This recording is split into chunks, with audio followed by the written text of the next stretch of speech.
y bienvenidos al local. La iglesia somos nosotros y es impresionante cómo el Señor nos dice que nosotros somos su templo, que conforme se van añadiendo, ese templo va creciendo y Él está en medio de nosotros. Y eso es un gozo, que su presencia siempre está con nosotros. Vamos a tener una oración y vamos a abrir por el Evangelio de Juan. El mes pasado ya empezamos con el Evangelio y vamos a ir poco a poco a escribirlo, ¿vale? Vamos a orar. Dios y Padre que estás en los cielos, alabado y glorificado sea tu santo nombre. Nos ponemos delante de tu presencia, Señor, porque queremos que tu palabra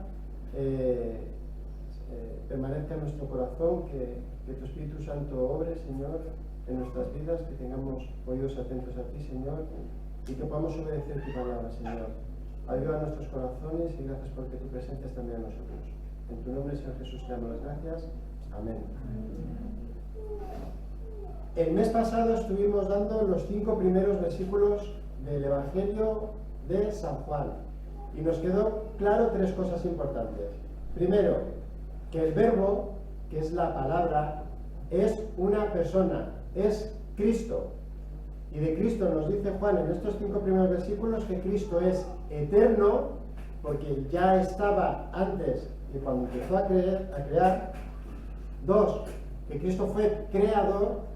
Y 3, que en Cristo solamente está la vida. Separados de Él no podemos hacer nada. Y ya nos lo dice claramente, Él es la vida. Luego nos dice también que Él es luz. En Él estaba la vida, pero estaba revelada, y hubo un momento que tuvo que dar a luz para que nosotros pudiéramos ver la vida. Y nos quedamos ahí. Deciros que hace unos 80, 90 años hubo unos juicios muy importantes en Alemania. Fueron los juicios de Nuremberg. Fueron unos juicios que se hicieron después de la Segunda Guerra Mundial, en la cual aparecieron más de 300 testigos para dar sus hechos sobre lo que ocurrió en los campos de concentración nazi. Pero hubo un testigo que destacó sobre todos ellos y se llamaba Rudolf Höss. Era un comandante en los cuales él estaba en el campo de concentración de Auschwitz. Ese juicio duró durante 2 años y por ahí van pasando testigos y diciendo, ese fue. Iban pasando, ese hizo. Pero esta persona, Rudolf Höss, realmente aportó muchísima información porque él era testigo de lo que había sucedido en el campo de concentración. Y así hasta 300 personas. Es que los testigos son una pieza clave en un proceso penal. Aportan testimonio sobre los hechos o circunstancias que han acontecido.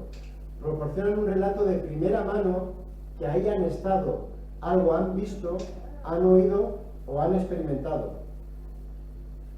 Antiguamente el testigo era vital para ver si algo había sido verídico o no. Sin embargo, hoy en día, hasta hace 150 años, por así decirlo, ya no solamente son los testigos los que dan sus hechos de la verdad de lo que ha pasado, sino que hay ADN para que los delitos sepa quién ha sido. Hay cámaras fotográficas, hay vídeos, hay telecomunicaciones donde están los móviles. Hoy es más fácil, por así decirlo, saber la verdad con lo que ocurrió. Pero antiguamente los testigos, todo el mundo daba fehacientemente que un testigo había dicho la verdad, se iba y aparecía otro testigo sin estar, claro, el otro lado por si acaso se puede archivar. Van pasando de uno en uno para ver si concuerdan los testimonios para dar ser verídica un hecho. Y hoy vamos a tener 2 testimonios que hablaron sobre la verdad. 2 testimonios, uno el de Juan el Bautista y otro el de Juan el Apóstol. Vamos a leer Juan 1 y hoy vamos a exponer los versículos del 6 al 13. ¿Estamos? Juan 1:6 dice: hubo un hombre enviado de Dios, el cual se llamaba Juan. Este vino por testimonio para que diese testimonio de la luz, a fin de que todos creyesen por él.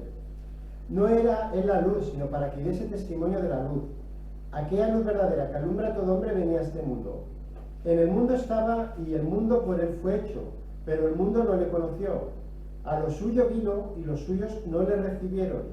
Mas a todos los que le recibieron, a los que creen en su nombre, les dio potestad de ser hechos hijos de Dios, los cuales no son engendrados de sangre, ni de voluntad de carne, ni de voluntad de varón, sino de Dios. Amén. 3 puntos vamos a dar en esta mañana. Primer punto, el testimonio de Juan el Bautista, que va del versículo 6 al versículo 8. Segundo testimonio, el testimonio de Juan el Apóstol, versículo 9 y versículo 10. Y después de estos 2 testimonios hay un resultado, que son los versículos del versículo 11 al 13. El testimonio de Juan. El apóstol nos introduce que, versículo 6, hubo un hombre enviado de Dios, el cual se llamaba Juan. ¿Pero qué Juan? Claro, nosotros que nos hemos leído el Evangelio de Juan, sabemos que es Juan el Bautista. El versículo 19 de este mismo capítulo nos introduce ya a lo que es el libro de Juan. Este es el testimonio de Juan cuando los judíos enviaron de Jerusalén sacerdotes y levitas y le preguntaban: ¿tú quién eres? Y si seguimos leyendo este relato nos dice que es Juan el Bautista. Mirad, es que los primeros 18 versículos no nos dan mucha información. Los versículos del 1 al 18 de este capítulo 1 es una prólogo, es una introducción de lo que luego Juan va a exponer más exhaustivamente. Por ejemplo, en el versículo 1 nos dice de su eternidad, pero luego Juan 8 desarrolla el mismo Jesús, que él es preexistente, era antes que Abraham. En el versículo 5 nos dice que es la luz, luego más adelante Juan nos dice que él es la luz. Nos dice que es la vida, luego en el Yo soy, Jesús dice que yo soy la resurrección y la vida. En el versículo 11 nos dice que los suyos no lo recibieron, y luego en el capítulo 10 nos dice que los judíos rechazaban a Jesús. Nos da como aquel que dice el índice, y aquí nos dice Juan, y no nos dice nada más. Pero evidentemente dentro de 2 predicaciones nos meteremos en la biografía de Juan para saber quién era. Pero aquí nos dice 2 cosas de Juan el Bautista que es importante, que es lo que vamos a destacar. Primero, el versículo 6, fue enviado por Dios. Importantísimo. No apareció el porque sí, aquí estoy, vamos a hablar, no, fue enviado por Dios. ¿Por qué lo sabemos? Porque estaba profetizado. En Mateo 17, del 10 al 13, nos dice así. Mateo 17, del 10 al 13. Entonces sus discípulos le preguntaron diciendo: ¿por qué pues dicen los escribas que es necesario que Elías venga primero? Respondiendo Jesús les dijo: a la verdad, Elías viene primero y restaurará todas las cosas. Mas os digo que Elías ya vino y no lo conocieron, sino que hicieron con él todo lo que quisieron. Así también el Hijo del Hombre padecerá de ellos. Entonces los discípulos comprendieron que les había hablado de Juan el Bautista. Tenía que venir una persona antes del Mesías que era el que iba a preparar el camino, a allanar el camino del Señor. Y también sabemos que fue enviado por Dios, porque en Lucas 3 nos dice que Lucas 3, 2 nos dice: y siendo sumos sacerdotes Anás y Caifás, dice, vino palabra de Dios a Juan. Cuando Dios envía palabra a una persona, es para que las ponga. No para que se la quede, para que las ponga. Así que vemos el ministerio de Juan el Bautista, que fue enviado por Dios, y no solamente que fue enviado, sino que le dio la palabra que tenía que decir. ¿Qué palabra es la que Juan tenía que predicar en ese siglo I, en ese momento que apareció? Pues lo iremos viendo, pero su predicación constante, básicamente se dedicaba a 2 cosas. Primera predicación, arrepentíos, porque el reino de los cielos se ha acercado. Arrepentimiento para perdón de pecados. Esa era su predicación constante. Segunda predicación, yo no soy la luz, yo soy uno que tiene que descender y viene uno más poderoso que yo no soy digno de desatar los zapatos a uno que viene más que yo, apuntando siempre a Cristo, al que tenía que venir. Así que vemos que él fue enviado por Dios y hablaba sobre lo que Dios dijo que tenía que hablar, que se arrepienta mi pueblo, y apunta a Jesucristo. Otra de las cosas por el cual Juan estaba aquí, nos dice que el propósito por el cual vino Juan. En los versículos 7 y 8 hay una palabra clave que sobresale sobre todas las demás, y es que se repite 3 veces el qué. Testimonio. Esa es la palabra que sale 3 veces. ¿Testimonio de qué? No de cualquier cosa. Testimonio de la luz. Testimonio de Cristo. Testimonio de la vida. Y como hemos dicho, dar testimonio es hablar sobre algo que has visto, que has oído, que has experimentado. Y eso es lo que hemos empezado diciendo, que es testigo. Y la Biblia, mirad, la Biblia no solamente son historias de personas, sino que es testigo. Es un cúmulo de testimonios de la veracidad de que Jesús es el Hijo de Dios. Y Juan el Bautista es uno de los testigos más destacados y más prominentes de la Biblia. ¿Por qué?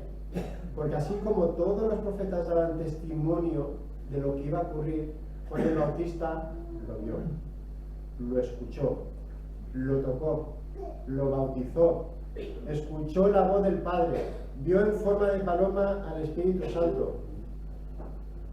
Testigo de primera mano. Por eso él puede decir en Juan 1:34, dejó plasmadas estas palabras Juan el apóstol. Mirad lo que dice Juan el Bautista. Y yo le vi y he dado testimonio de que este es el Hijo de Dios. Acordaros que el propósito del libro de Juan, todo lo que está en el Evangelio de Juan, el propósito del libro es dar veracidad que Jesucristo es el Hijo de Dios. Y aquí vemos el primer testimonio, Juan el Bautista. Aquí está Dios. Es que es el Hijo de Dios que ha venido al mundo. Dar testimonio de la luz de Cristo. ¿Para qué? Dice para que creyesen que esta luz es Cristo, que es el Hijo de Dios, que es el Mesías, que es el Salvador. Y mirad, el verbo creer aparece en Juan casi 100 veces. Si sumas el verbo en Mateo, Marcos y Lucas, no llegan. Juan sobrepasa casi 100 veces. Y la suma de estos 3 no llegan a más de 100. Pero hay palabras que apuntan a lo mismo. Y las tenemos que tener en mente cuando leamos los evangelios. Creer, tener fe, venir a Jesús, recibirlo, confesarlo. Todas estas palabras apuntan que debemos de tener fe, en creer en quién es Él. Pero en el versículo 8, Juan sigue hablando del Bautista, para que no haya equivocaciones, porque habían personas en esa época que no sabían muy bien quién era Juan. En el versículo 19 y 23 hay una conversación que se presentan delante de él y le dicen: a ver, Juan, ¿tú quién eres? ¿Eres Elías? ¿Eres un profeta? ¿Eres el Mesías? La gente incluso en esos momentos no sabía quién era realmente Juan. Y Juan el apóstol lo explica claramente. Dice que no era en la luz, sino para que diese testimonio de la luz. Aquí Juan está respondiendo que Juan el Bautista no es la luz. Es el testimonio, es el portador de la bombilla, por así decirlo, el que da para que todos crean quién es realmente la luz. Y aquí tenemos 5 diferencias en estos 9 versículos, diferencias entre Jesús, entre la luz, y Juan el Bautista, que no es la luz. Cristo, en el versículo 1 nos dice que Él era, es decir, eterno. Juan, sin embargo, en el versículo 7 que dice, vino, es decir, que nació. Segunda diferencia, versículo 1 nos dice que Cristo es el verbo, la palabra. Sin embargo, Juan el Bautista, versículo 6, nos dice que vino un hombre. Cristo, versículo 1, era Dios. Juan era, versículo 6, un enviado de Dios. Cristo, versículo 9, nos dice que es la luz verdadera. Juan, sin embargo, nos dice en el versículo 7 que era testimonio de la luz verdadera.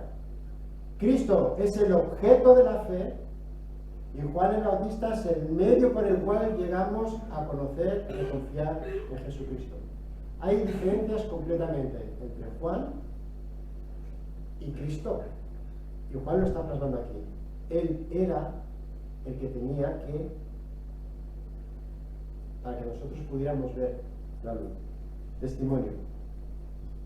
Dios, igual que envió a Juan a dar testimonio de la luz, para que Cristo, para que nosotros creyéramos en Él, asimismo Jesús nos dijo en Lucas 24, 47 y 48 que se predicase en su nombre ¿el qué?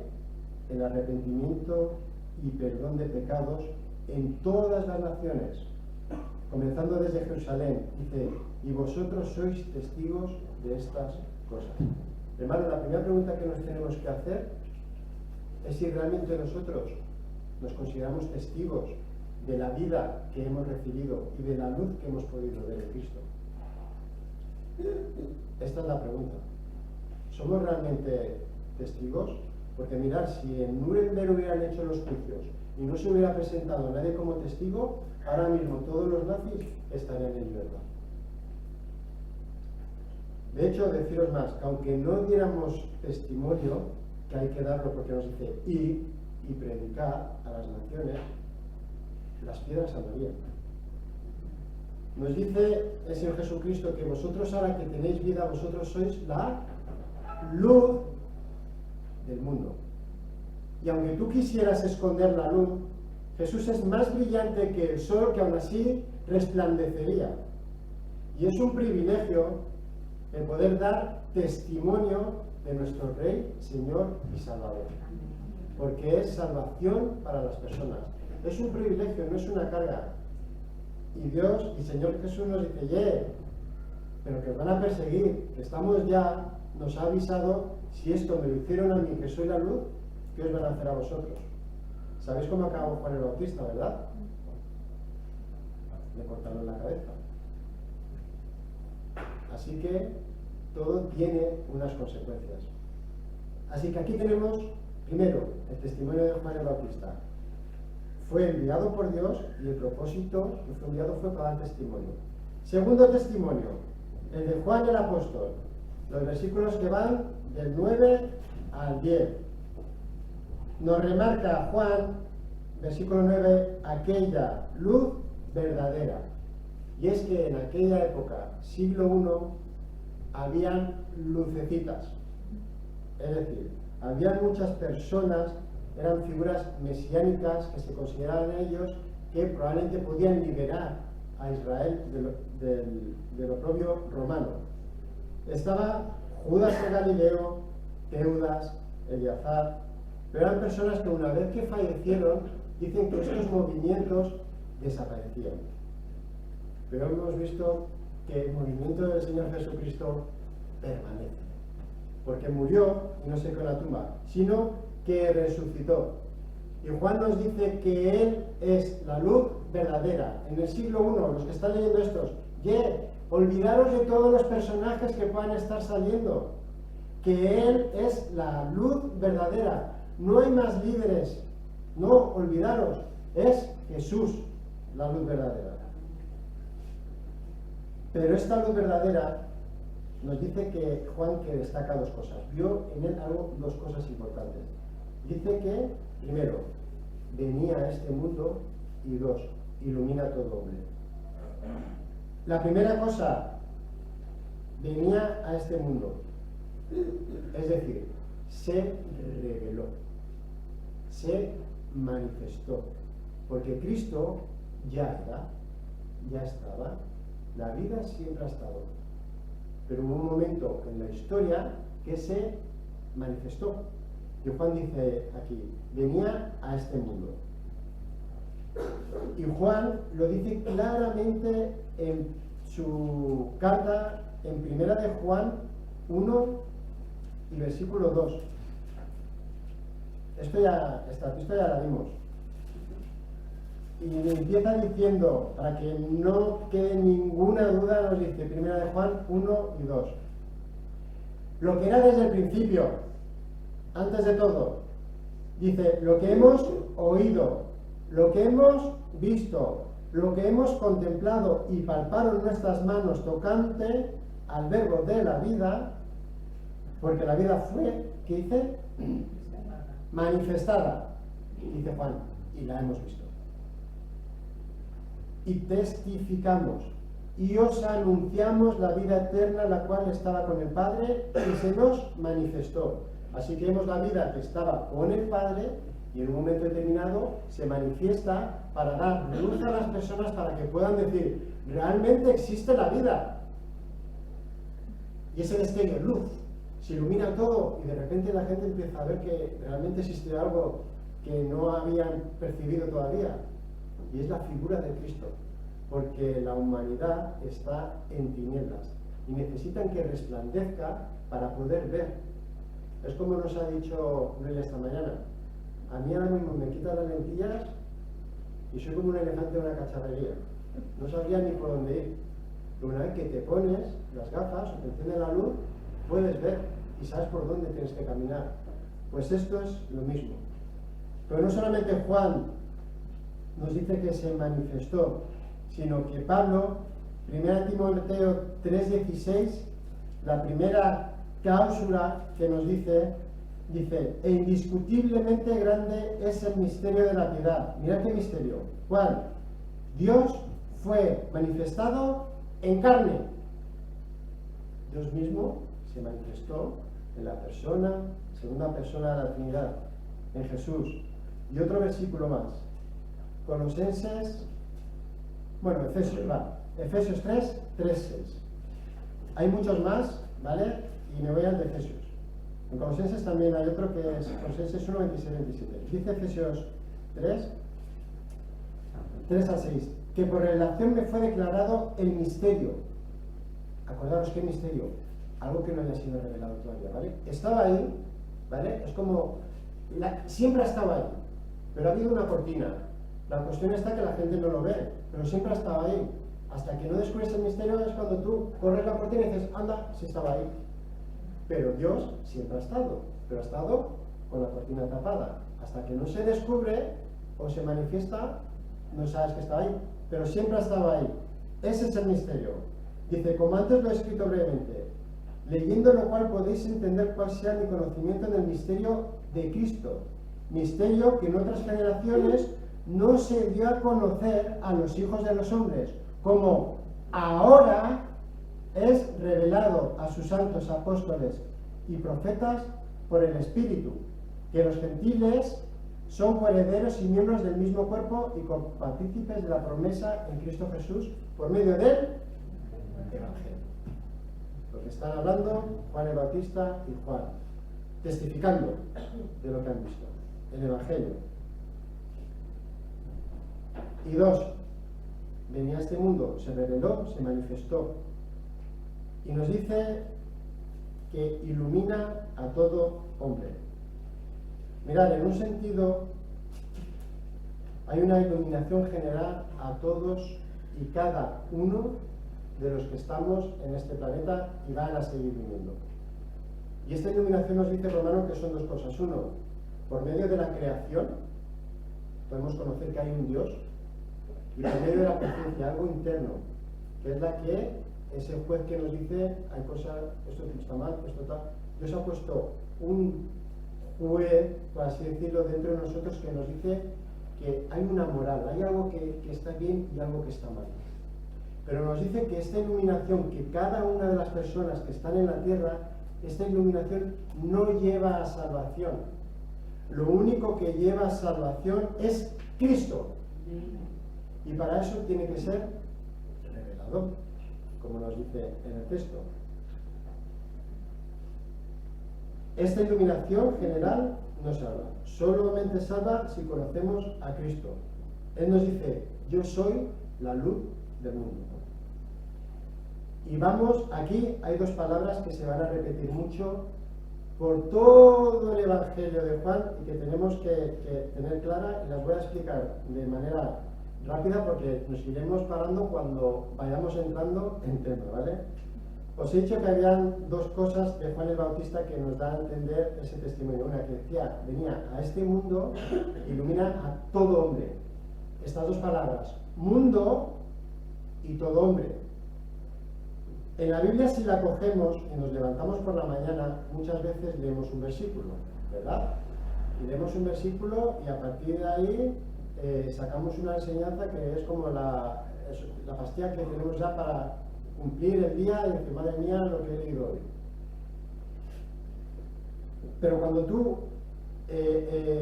lees un versículo que no está en el contexto, por mucho que tu pastilla te sirva para seguir, no es realmente lo que Dios quiere decirte, porque es muchísimo más profundo. Por ejemplo, tenemos el versículo, todo lo puedo en Cristo que me fortalece, ¿no? Todo lo puedo.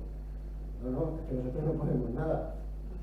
Si tú vas leyendo, ¿vale? Porque Pablo, todo lo puedo en Cristo, pues él está en una cárcel. Dime de qué está hablando Pablo cuando dice todo lo puedo en Cristo estando en una cárcel. ¿Qué podía hacer él en una cárcel? Tenemos que ir poco a poco hacia atrás. Cuando un versículo realmente lo leemos, yo lo hago, es que cuando me levanto leo el versículo de la Biblia, me aparece una mujer o un hombre ahí explicándome una cosa, y la oración y me voy rápido. Además hoy están hechos los devocionales para que se supone que tiene que ir de acorde, ¿vale?, con lo que tiene que ir. Pero me estoy refiriendo a que cuando vamos a estudiar la palabra, nuestra visión tiene que ir más hacia atrás, ¿vale? Si tú lees un versículo, tienes que leer los versículos que hay alrededor para saber más o menos de qué está hablando. Y si no te aclaras, pues lees el capítulo entero. Y si no te aclaras, vas a tener una percepción real cuando te lees todo el libro. Cuando fui a ver el Guernica de Picasso al Reina Sofía, yo no pensaba que iba a ser un cuadro tan grande. Pero ¿sabéis cómo vi yo mejor el cuadro? De lejos. Es un cuadro enorme. Si tú te pones así mirando el cuadro, te estás perdiendo absolutamente todo lo que hay alrededor. Mirad, cuando uno lee el Quijote, uno no se levanta por la mañana y dice, me voy a leer la página 58.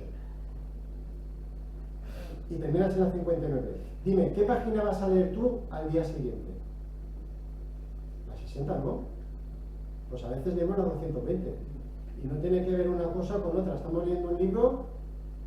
Bueno, esto es parte de lo que 200 o 300 años hasta ahora estamos pues teniendo, ¿no? Algo rápido, algo ligero, sin tener un estudio que es como realmente deberíamos de tener y profundizar, ¿no? Es comida rápida muchas veces. Pues mirad, en estos con la Biblia pasa absolutamente igual. Deberíamos de seguir un proceso que nos estanquemos, es decir, hasta que esto no sepa lo que me está diciendo, de aquí no salgo.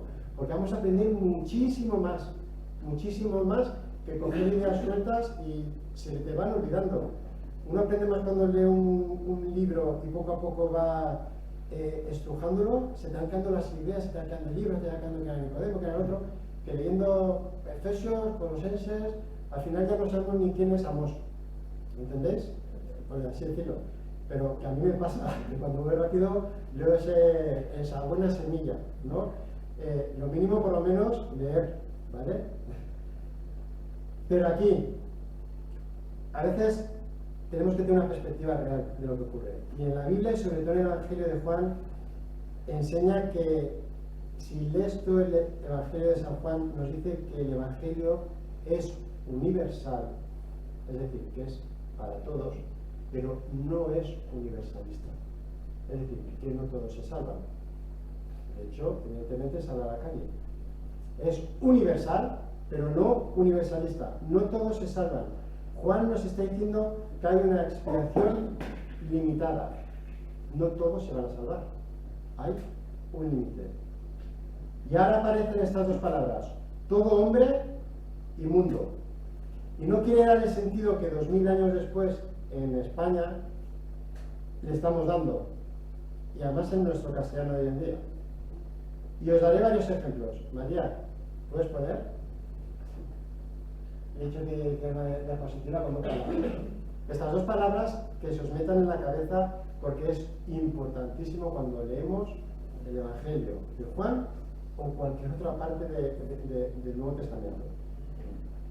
Es cuando nos referimos a este mundo o todo hombre, debemos de hacer una aclaración, sin excepción y sin distinción.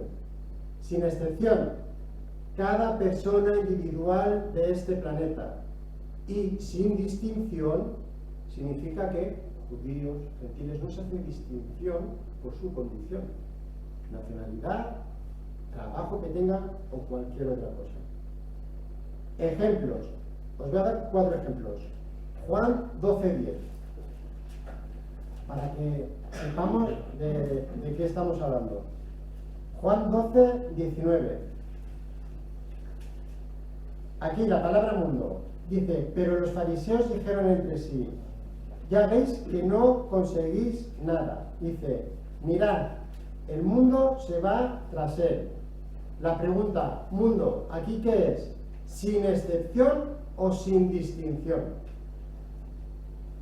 Sin distinción, porque sin excepción significaría que cada persona de este planeta en el que está se va tras él. ¿Entendéis? Marcos 1, del 4 al 5.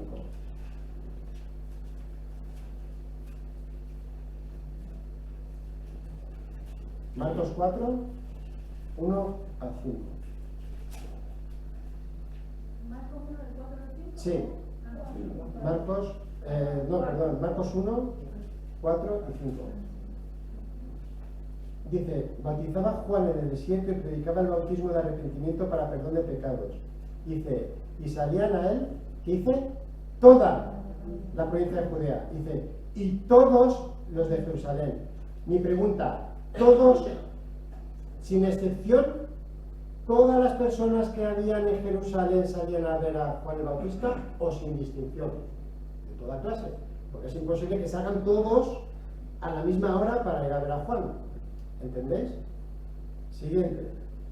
1 Timoteo 2, 1 y 2. Porque Pablo también utiliza estos términos. 1 Timoteo 1 y 2. 1 Timoteo 2, 1 y 2. Dice Timoteo: exhorta ante todo a que hagas rogativas, oraciones, peticiones y acciones de gracias. ¿Qué dice? Por todos los hombres, sin excepción o sin distinción. Sin distinción. Pablo le está diciendo a Timoteo que ore por todos los hombres, pero ¿tiene que orar por cada una de las personas que hay en este planeta? No, si no, no hubiera terminado todavía de orar, Timoteo. ¿No? Está diciendo que ores por todos, que no hagas distinciones. Al mayor, al pequeño, al que está en Rusia, al que está en África, sin distinción. Y el último, Juan 4, 42.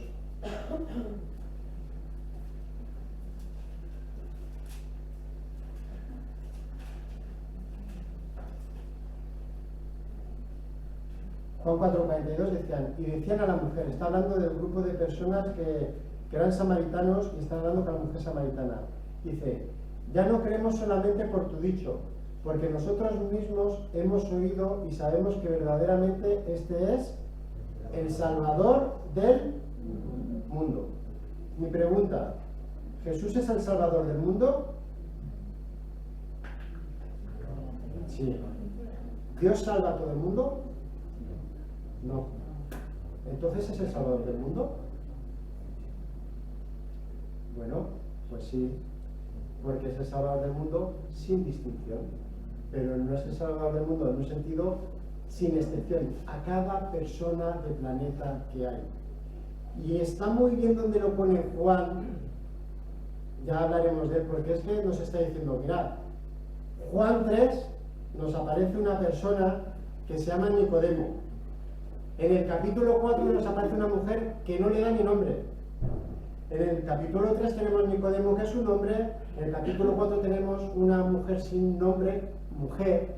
Aquí tenemos a un judío, aquí tenemos a una samaritana, aquí tenemos a un religioso, aquí tenemos a una ama de casa, aquí tenemos uno que tenía unos horarios, aquí uno que no tenía horarios, sin distinción. El Señor no hace diferencia de personas. Por eso Juan sabe dónde tiene que colocar Nicodemo y la mujer samaritana. Porque el Señor Jesucristo no hace diferencia de personas. Y eso no significa que todos se vayan a salvar. Sin distinción. Así, este mismo texto en Juan, capítulo 9, nos dice que aquella luz verdadera venía a todo hombre. No lo vamos a decir que vino a cada persona individualmente en el siglo I, sino que vino a la humanidad. Venía a esta humanidad. Y da dos razones por qué la humanidad debió conocerla. Y nos dice, versículo 9, porque vino a la humanidad. Él se presentó aquí y se dio a conocer. Pero no lo conocieron. El mismo Dios vino a la tierra. Y segundo razón por qué la humanidad debió conocerle. Dice en el versículo 10, porque el mundo por él fue hecho. En el versículo 3 hemos dicho que creó todas las cosas. Y en este versículo nos dice que, aparte de crear todas las cosas, se incluye la humanidad, en el versículo 10. Nos dice que creó la humanidad, porque luego nos dice que este mundo, esta humanidad, no le conoció. Tiene que tener razonamiento. No está hablando que el mundo, es decir, los pájaros o los árboles no le conocieron. ¿Entendéis? La humanidad no lo conoció. El mundo no le conoció. Y aquí viene la tercera parte. Testimonio de Juan el Bautista. Testimonio de Juan el Apóstol sobre la luz, la vida, Jesús, que se manifestó, se dio a conocer a la humanidad. Dos resultados, versículos del 11 al 13. Un rechazo, personas que rechazan y personas que reciben. Las dos empiezan por R. Rechazo y otros que reciben. Versículo 11. A lo suyo vino y los suyos no le recibieron. Hermanos, estamos en el siglo I, ¿vale? Y Cristo, la luz verdadera, vino a la humanidad, al mundo. ¿Y dónde se dio a conocer primero? En su casa, a Israel, a los suyos. ¿Por qué? Estos que deberían de haberlo conocido, no lo conocieron. ¿Y por qué deberían de haberlo conocido? Porque ellos tenían la ley, tenían los testimonios de los profetas, tenían las profecías mesiánicas, tenían toda la historia con lo que Dios había hecho con ellos. Evidentemente no podía venir a España el Mesías. ¿Por qué? Por aquí íbamos a saber el Mesías. A ver, esto no. Ya tenía un pueblo el cual debía de reconocer que era el Mesías. Tenían todas las evidencias, todas las pruebas. Entonces, ¿dónde va a ir? A los niños que me van a conocer, a su casa, a Israel, a los que le tenían que dar la bienvenida. Y nos dice el texto, y no lo reconocieron, no lo recibieron.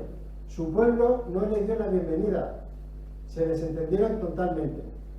Los suyos lo rechazaron, excepto los que hace referencia en el versículo 12 y 13.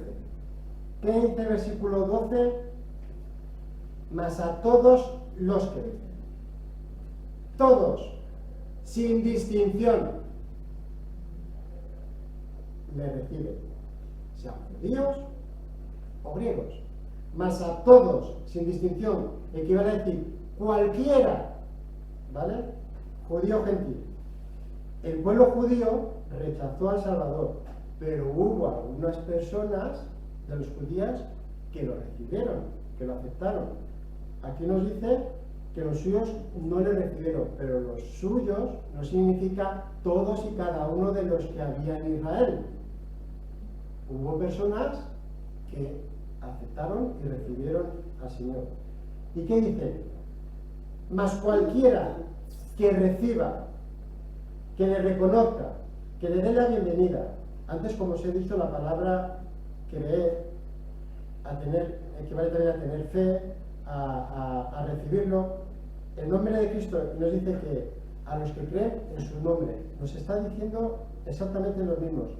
Cualquiera que recibe, o cualquiera que cree, sigue diciendo, a los que creen en su nombre. Todos los que creen en el Señor Jesús, en Cristo, en la luz, en la vida, cualquiera que cree, sin distinción, nos dice que le dio. Cada vez que aparece la palabra dar en el Evangelio, es gracia, que nosotros no nos merecemos. Aparece su gracia aquí, ya empieza la gracia del Señor sobre personas que no nos merecemos nada. Cuando nos dice que nos dio, es que nos da, nos regala, que nosotros no tenemos que hacer nada. Cuando a ti te hacen un regalo, nosotros no pagamos, no hacemos absolutamente nada. Es gracia.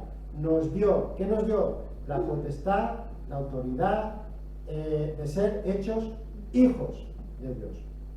Hermanos, la salvación es por gracia, por medio de la fe de creer en Cristo. Nunca ha sido y será por obras. Nunca. En Génesis 15 nos dice que Abraham creyó a Dios y le fue contado por justicia. En Génesis creyó en Dios y fue justo. ¿Sabéis cuándo vino la ley? 400 años después. Así que no es por ley. 400 años antes Abraham creyó a Dios y le fue contado por justicia. Ya estudiaremos de qué trata la ley, ¿vale? Que nos lleva a reconocer a que te pega la punzada y decir realmente es que no somos tan buenos. Pero es por fe y siempre ha sido por fe. Porque Abraham creyó en la promesa, creyó en el nacimiento de una simiente que iba a salir de él para bendición para toda la humanidad, sin distinción. Y esa simiente es Cristo. Él fue llamado amigo de Dios y nosotros somos llamados hijos de Dios. Y versículo 13, para terminar. Aquí nos enseña quiénes son los verdaderos hijos de Dios. Y aquí hago un pequeño paréntesis. Todos somos creados por Dios o criaturas, pero no somos todos hijos de Dios. Es lo que ya muchas veces se nos dice. No, somos creados por Dios, pero no todos son hijos de Dios. Y aquí nos dice claramente quiénes no son hijos de Dios y los que son hijos de Dios. ¿Quiénes no son hijos de Dios? Nos da tres cosas. Uno, los que no son engendrados de sangre, es decir, no se debe a la sangre por ascendencia física. En esa época muchos decían, mi padre es Abraham, mi padre es Abraham, mi padre es Abraham. Entonces decía, tu padre es el diablo. No porque vengas tú del linaje de Abraham, eres mi hijo. Esto no va así, esto no va por linaje, si tu padre cree, no. Uno tiene que, luego veremos lo que hay que hacer. Segundo, ni voluntad de carne, es decir, por un deseo carnal, por unos impulsos que tengas. No, tampoco nos dice ni voluntad de varón, ese instinto creativo del hombre, sino que nos dice que es por voluntad de Dios. Para llegar a ser hijo de Dios es necesario ser nacido de Dios. Aquí dice engendrado de Dios. Debe ser nacido de Dios. Es decir, nacer de nuevo. ¿Y quién opera todo esto? Dios mismo es quien opera a través de su Espíritu y que nos da vida. es por voluntad de Dios que uno nace de nuevo, no nuestra. Humanamente hablando, cuando uno quiere tener niños, tiene una voluntad, se pone de acuerdo con su pareja y decide, vamos a tener 3 hijos. Pues es la voluntad de tener 3 hijos y nadie más se mete ahí. No viene el santo y dice, 2. 3 es voluntad de Dios, es decir, es el propósito de Dios, es el deseo, el decreto de Dios, y cuando Él da vida, entonces es cuando nosotros podemos nacer, ver la luz y ser testigos de Él. Y como dijo Jesús, vosotros ahora sois la luz del mundo, sin distinción, porque no vamos a ir de uno en uno por esta vida a predicar a todos, hermanos. Nos tienen que ver y predicar, mayores, pequeños, mujeres, hombres, da igual la nacionalidad, da igual la edad. No podemos esconder a Cristo, no lo podemos ocultar, no podemos, porque Cristo es el camino, la verdad y la vida, y solo en Él hay salvación. Que Dios os bendiga.